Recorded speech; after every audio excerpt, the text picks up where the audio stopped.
Okay, this is going to be an unboxing of the Hayward Goldline AQR15 AquaRite salt chlorinator, which I'm going to install for this pool. I just ordered it from Amazon. It's good for 25,000 gallons. My pool's only 15,000, so I'd rather get one that's bigger. That way I think I'd get more life out of it, and it would be less stressful on the system.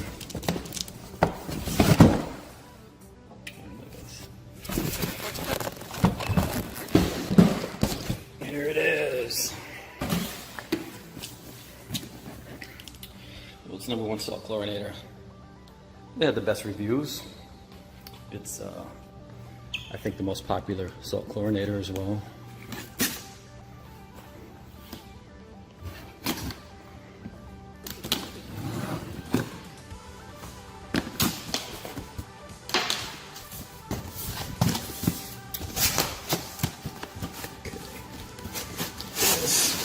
I presume it's a salt cell, and this is the control box. Okay, here we go.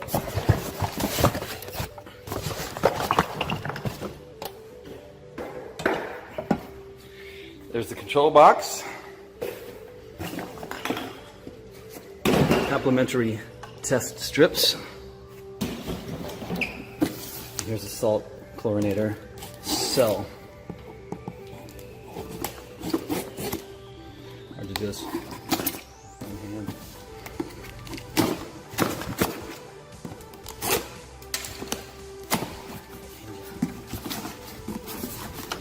Here's the salt cell. This is yeah, see how that works. This is the flow sensor. From my observation, it looks like water flows this way and closes the connection to let it know that water is flowing. Perhaps it's a variable to where it knows how much water is flowing. I'm not sure about that. Salt cell. Go in line. I'm going to remove the standard chlorine feeder, and if I ever need to add chlorine manually, like say the system goes down, I'll use a floater and shock if I have to. So there's the control panel. There's a salt cell with the line. Here's the union connectors for each of these sides that you PVC onto the old pipes. 1.5 inches, I believe.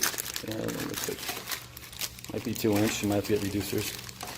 And I will go ahead and install it. Control panel. We have a reference guide, salt chlorinator reference guide, and the owner's manual. New procedures to follow.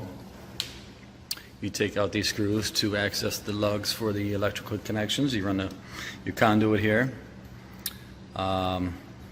grounding lug there, and it looks like the TurboCell plugs right into there. You feed it out here, right like that.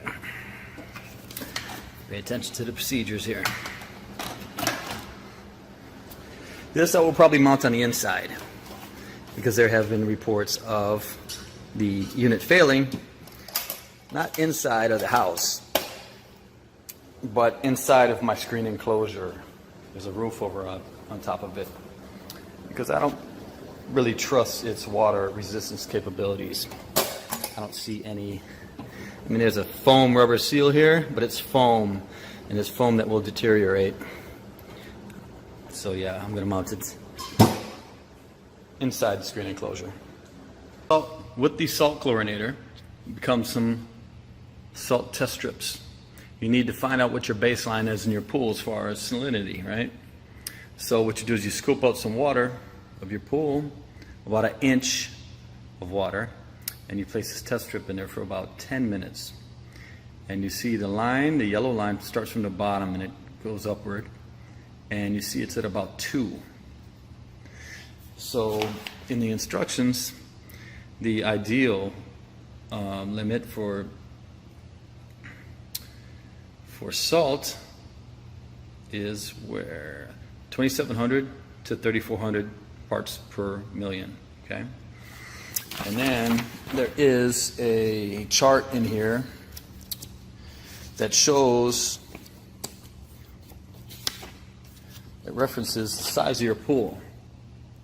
Mine's a 15,000 gallon pool. It goes to 14 to 16, so we'll do 14 because I think it's a little bit smaller, and current level is 200. So I need about 350 pounds of salt to start. So now I know how much salt to purchase. I'll get 400 just in case. I was going to put it inside the screen enclosure, but this area here is covered, so I'm going to actually mount it right here. And what I did, I put the unit up here and I marked the holes. And now I hit it with a hammer drill and a masonry bit. I'll put anchors in there and then I'll put screws in there. That way I can mount the unit right here. And then run the electrical around, probably with the flex tubing, and down. I'll probably just run in here for now, because eventually I'm going to have a high efficiency pump and this will be gone.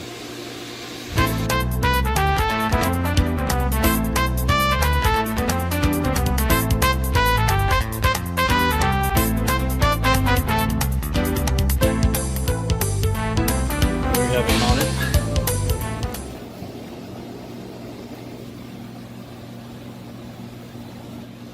Next step will be to run a conduit from here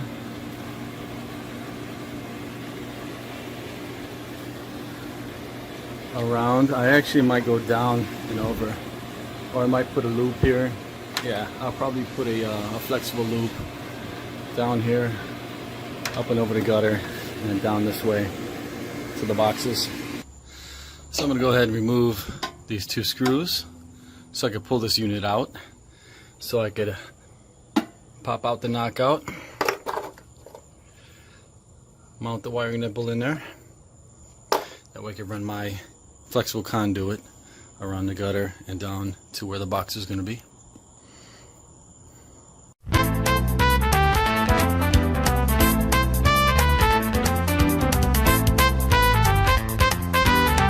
As for the electrical connections, I'm going to use 220. It's already pre-configured for 220 with the jumper here. So use red and black, 110 a piece.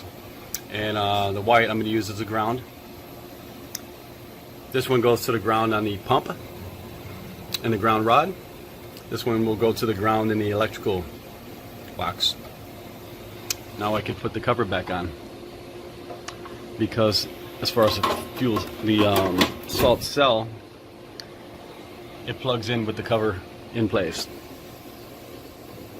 So yeah, the wiring I ran over the gutter, down here, and around to the box here. It pretty much wires in alongside where the pump wires in, because when the timer activates the pump, it also activates the salt chlorinator. And the unit I have piped in right here has a flow sensor. It goes after the unit. You want this unit to dip downwards like this. And there's my ground. I have everything wired up, plumbed in, pump's running. Now I'm adding the salt. I check the chemical levels. Pretty much you go around the parameter of the pool with the salt, and then you brush it around to dissolve it. And then you eventually want to get it to the main drain so it circulates, and let it run 24 hours. It's been circulating for about 5 hours. I retested the salinity. We're about at almost at 6.5. almost 6.5.